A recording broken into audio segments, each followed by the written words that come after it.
اللہ تعالیٰ نے وارننگ دی ہے، جس چیز سے غافل ہوتا ہے انسان اللہ کی یاد سے، اس میں سے ایک بڑی چیز یہ مال، اس کا ہرس، اس کی ہوس یہ ہے۔ اور اللہ تعالیٰ فرماتے ہیں سورہ تکاثر سورہ نمبر 102 آیت نمبر 1 میں کہ مال و دولت کو خوب خوب حاصل کرنے کی جو آپ کی یہ خواہش ہے، اسی وجہ سے آپ غفلت میں ہیں۔ تو غفلت میں انسان کو ڈالنے والی چیز ہے یہ ہوس اور ہرس۔ ہمارے نوجوانان جب تھوڑے کامیاب ہو جاتے ہیں تو اس ہرس اور ہوس کے راستے پہ نکل پڑتے ہیں، کچھ ایسے راستے پہ جو ون وے راستہ ہوتا ہے، جس پر کوئی یو ٹرن نہیں ہے اور واپس نہیں آ سکتے۔ یہاں پر ان کا علاج کیسے ممکن ہے؟ یہ جو ذہنی بیماری ہے اس کا علاج کیسے ممکن ہے؟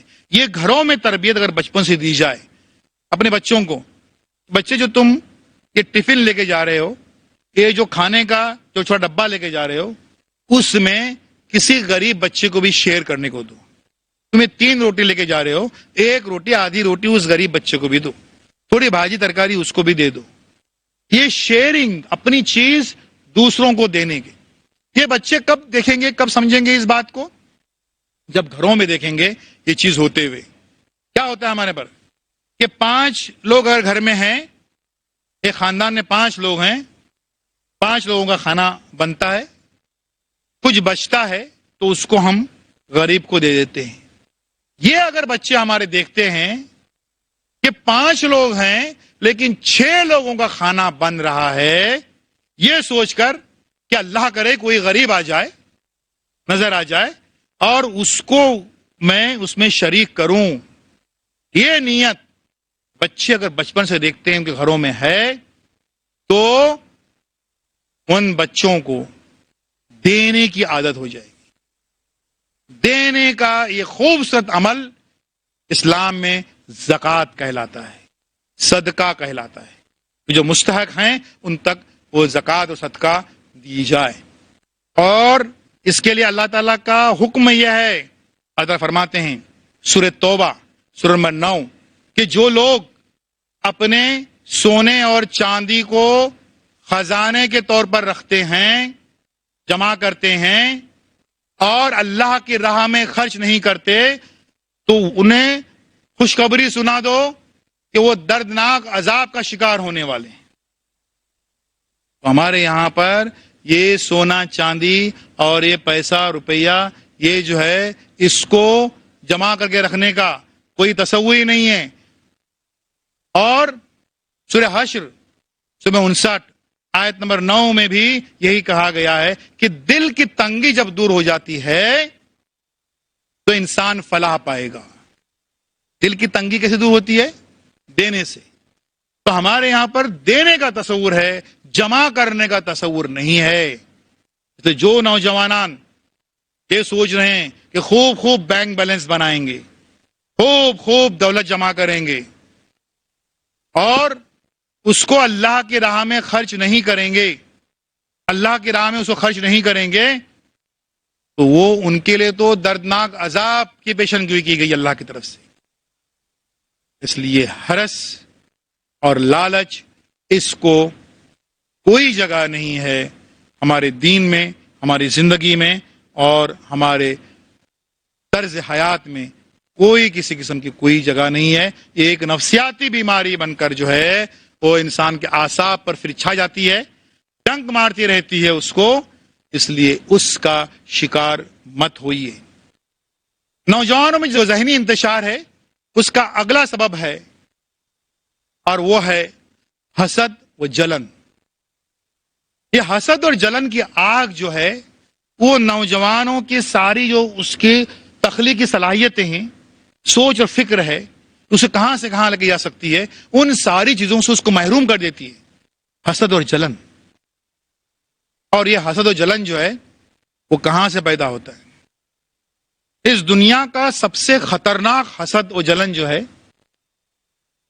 وہ ہے جیلیسی، جس کو کہتے ہیں انگلش میں، وہ ہے جیلیسی امنگ سبلنگس، یعنی سگے بھائی بہنوں میں جو حسد و جلن پیدا ہوتا ہے وہ سب سے خطرناک جو ہے وہ حسد و جلن ہے، سب سے خطرناک۔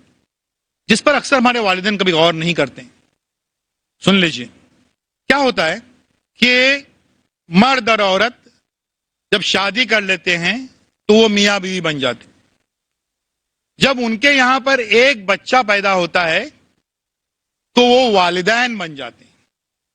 اور جب ان کے یہاں پر دوسرا بچہ آ جاتا ہے تو وہ بن جاتے ہیں ریفری.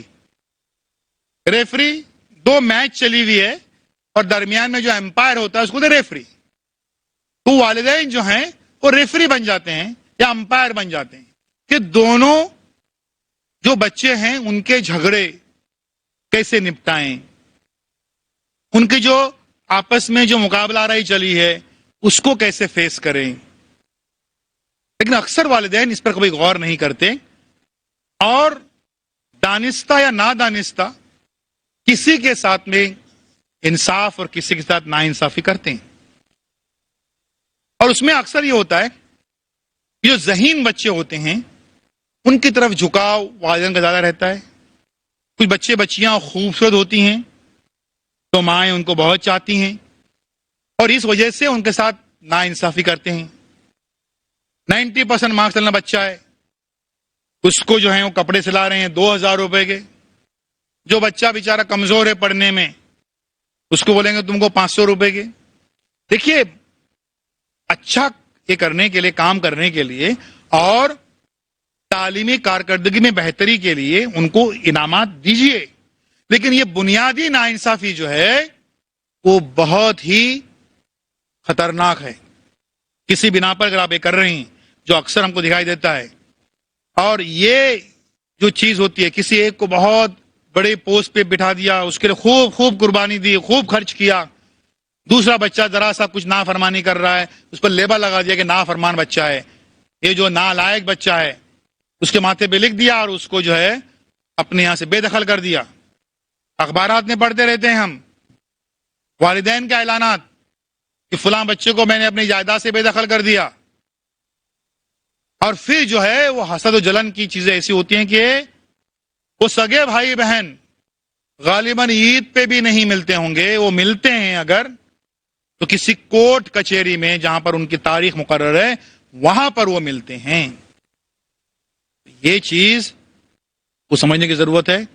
یہ حسد اور جلن جو ہے وہ بہت ہی خطرناک ہے اور ہمارے نوجوانوں کی یہ بڑی ذہنی بیماری ہے, یہ حسد اور جلن جس کا وہ شکار رہتے ہیں.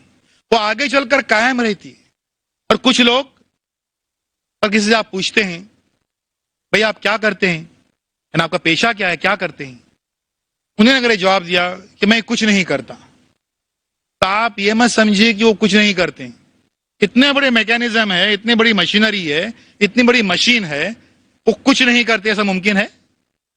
دماغ ہے, ذہن ہے, فکر ہے, دل ہے اور ہاتھ پاؤں ہے, سب کچھ ہے, تو کچھ نہیں کرتے ممکن ہے؟ نہیں. جو یہ کہتے ہیں کہ ہم کچھ نہیں کرتے وہ ایک کام کرتے ہیں اور وہ ہے حسد. وہ حسد اور جلن کا شکار ہیں اور حسد و جلن جو ہے وہ سب کے ساتھ میں برتتے رہتے ہیں. تو حسد اور جلن جو کچھ بھی نہیں کرتے ہیں وہ مسلسل 24 گھنٹے 24/7 وہی کام کرتے ہیں, حسد اور جلن. اور یہ حسد اور جلن جو ہے وہ انسان میں پیدا کیسے ہوتا ہے؟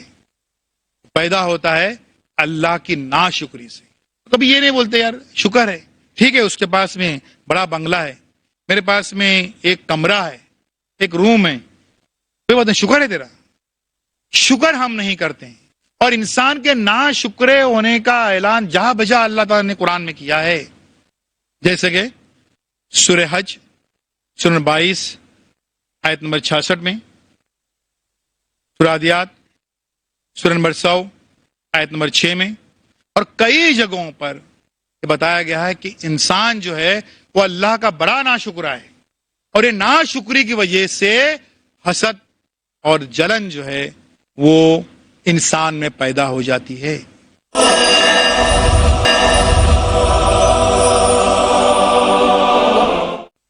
نوجوانوں میں جو ذہنی انتشار ہے اس کا اگلا سبب ہے جنسی بے راروی.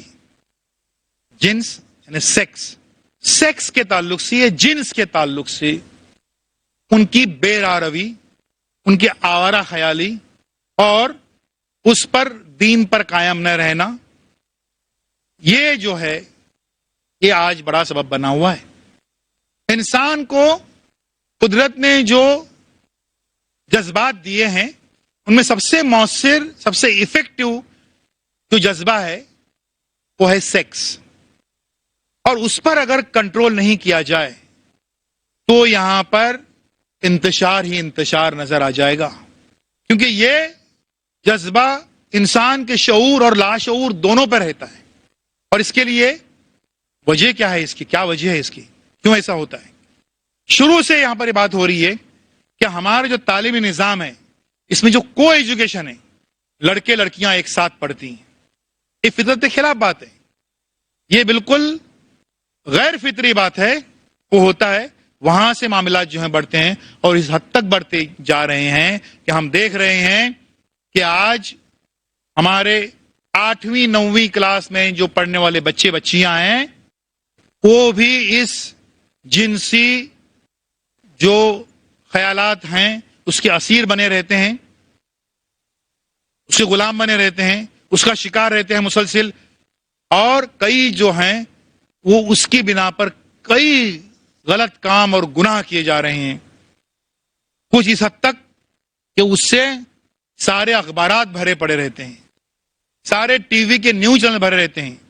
یہ جنس اور سیکس کا جو خیال ہے یہ انسان کے ذہن پر اس قدر حاوی رہتا ہے، اور اس میں یہ بھی ہوتا ہے، کئی بار ہم نے دیکھا ہے کہ ہم بات کر رہے ہیں مخالف جنس سے، یہ جنس یا سیکس کتنا پاورفل، کتنا طاقتور ہے کہ کئی لوگ ایسے ہوتے ہیں کہ بات کر رہے ہیں مخالف جنس سے، بات کوئی اور ٹاپک ہے، اس وقت پولیٹکس ہوگا، اس وقت کوئی سماجیات ہوں گے، اکانومی ہوگی، لیکن اس کے اعصاب پر سوار ہے اس مخالف جو جنس کی جو شخص ہے، جو لڑکا ہے یا لڑکی ہے، اس کے جنس کے تعلق سے وہ سوچتا ہے۔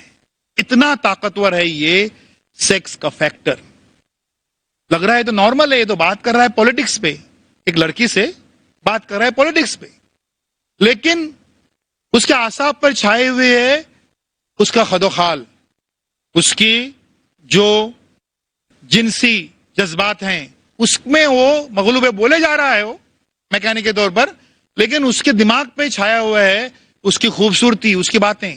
اتنا طاقتور جب یہ ہے تو اس کے لیے ہم کو اس کو کنٹرول میں رکھنا، اور اس کے دلدل میں اگر نوجوان ہمارے پھنستے رہتے ہیں تو وہ مستقل طور پر ذہنی بیماری کا شکار ہو کر ہی رہیں گے، اس میں کوئی دو رائے نہیں ہے۔ اور اس لیے ہم دیکھ رہے ہیں کہ آج ہمارے جو خاندان بکھر رہے ہیں، یہ مسئلے زیادہ ہم کو دکھائی دے رہے ہیں جو جوائنٹ فیملی ہے۔ اسلام میں جوائنٹ فیملی کا تصور اسی لیے نہیں ہے، اسی لیے اس کو ڈسکریج کیا گیا ہے کہ اس کی وجہ سے گھروں میں ہی اخلاقی اقدار اور قدریں جو ہیں وہ پامال ہو رہی ہیں، اور اس کی وجہ سے کئی سماجی مسائل پیدا ہو رہے ہیں۔ یہ چیز جو ہوتی ہے اس کو قابو میں رکھنے کے لیے ہمارے نوجوانوں کو ذہن کو اپنے واضح کرنا ہوگا۔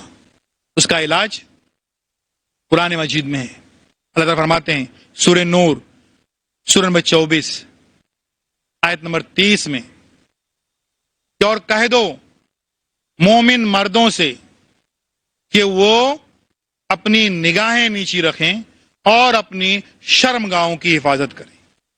اگلی آیت میں سورہ نور سورہ نمبر 24 آیت نمبر 31 میں اللہ تعالیٰ فرماتے ہیں کہ اور کہہ دو مومن عورتوں سے کہ اپنی نگاہیں نیچی کریں اور اپنی شرمگاہوں کی حفاظت کریں۔ لیکن یہاں پر بات کلیدی بات ہے کہ پہلے مردوں سے کہا گیا ہے، پھر خواتین سے کہا گیا ہے۔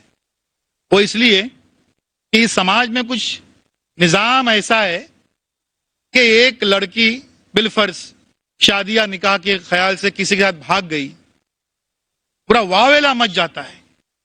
غلط تو ہوتا ہے، غلط ہے، یہ ہم مانتے ہیں، ماں باپ کی مرضی کے خلاف یہ کام، لیکن گھر کا ایک لڑکا بیٹا ان کا وہ 10-12 لڑکیوں کے ساتھ میں گلچھڑے اڑا رہا ہے تو اس کو کوئی عیب نہیں سمجھا تھا، یہ لڑکا ہے. ان کو پہلے قرآن پڑھنا چاہیے کہ نگاہیں نیچی رکھیں اور شرمگاہوں کی حفاظت کریں. یہ پہلا حکم مردوں کو ہے اور پھر جو ہے وہ خواتین کو ہے.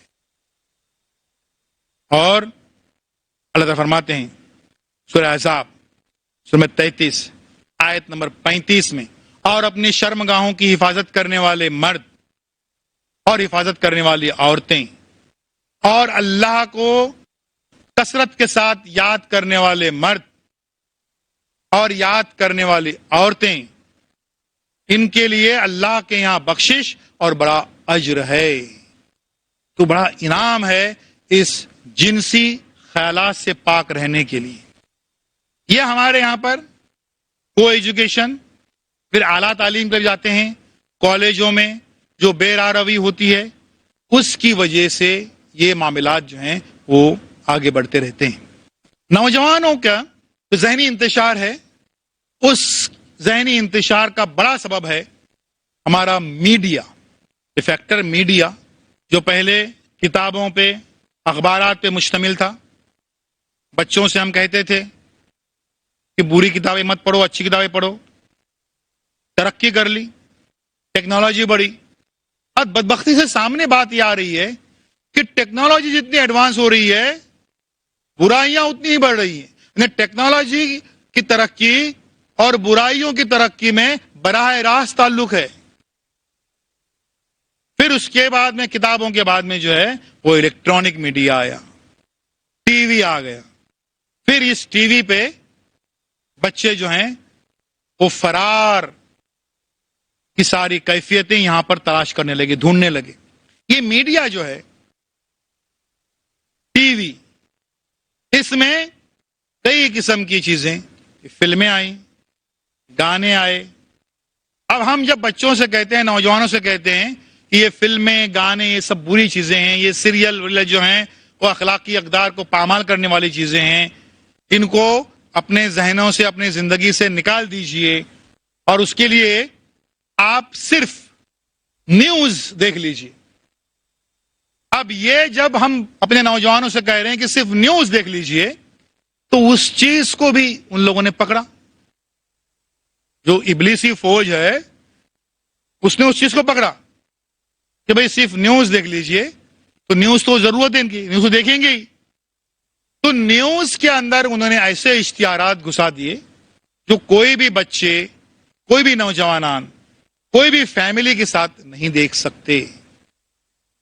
تو یہ میڈیا کو آلودہ کرنے کی باتیں جو ہیں وہ اس طریقے سے منظم طریقے سے یہاں پر شامل کی گئی ہیں.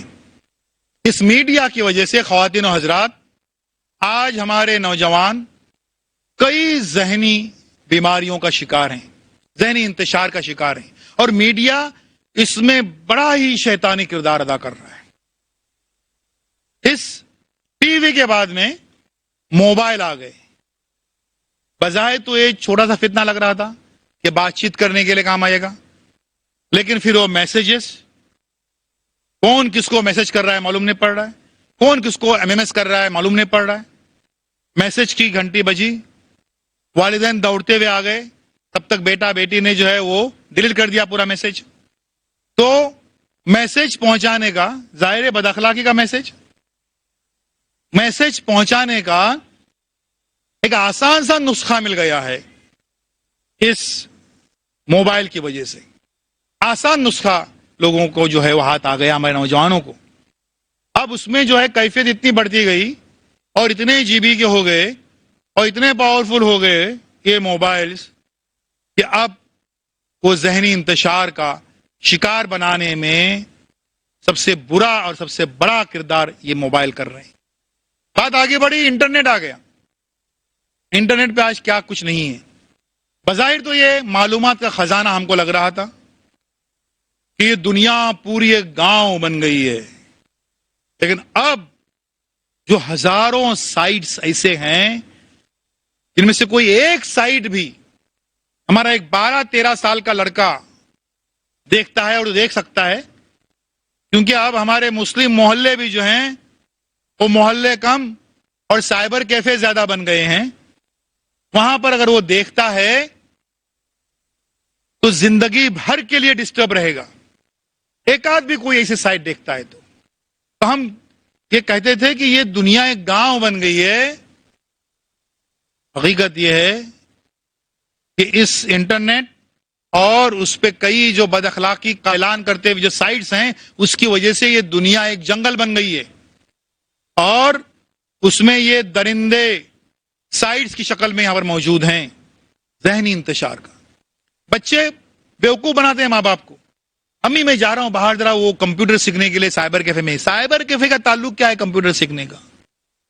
اور وہ سائبر کیفے والے جو ہیں ان کا وہ کاروبار ہے، وہ الگ الگ باقاعدہ کیبن بنا کے دیتے ہیں اور وہ سائٹس کھول کے دیتے ہیں، لسٹ دیتے ہیں، بھائی یہ دیکھو.